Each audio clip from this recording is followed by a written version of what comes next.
你要不挺这么长时间，就没这事儿了。坐起来，来，稍微动一下，我看看，来，右转啊，低头抬头来，都低到这儿了。别害怕啊，低头，再低一点头，好嘞。肩膀放松，再低一点头，哦，再低一点头，好。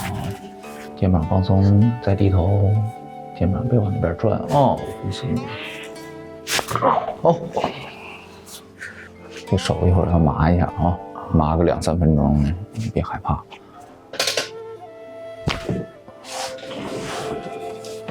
放松哦，哦，妈，这手腕好像受过伤。对，你一天你哪来这么多伤呢？这是骨折。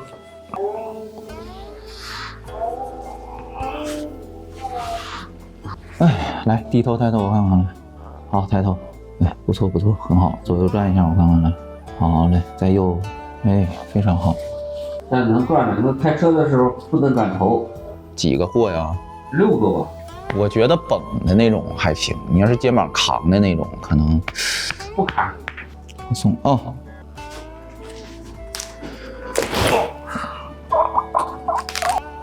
正常喘气，哎，没事儿，你双侧落枕，只不过一个轻一个重罢了。来吧，叫起来吧。你去到附近那边的时候，也可以继续啊，找推拿的给你弄一弄。明天你得看情况，你皮疼不疼？你皮疼的话，你别让他整了啊，整完了更重了。下回再有这问题，别挺时间那么长了啊。及时解决，你自己搁外头，你自己不好好照顾好，你自己你还整着多麻烦。白天没啥事儿，你自己可以稍微活动活动啊。对对，你可以动一动，但是要慢啊，千万别快，你别夸夸甩头这种动作别做啊。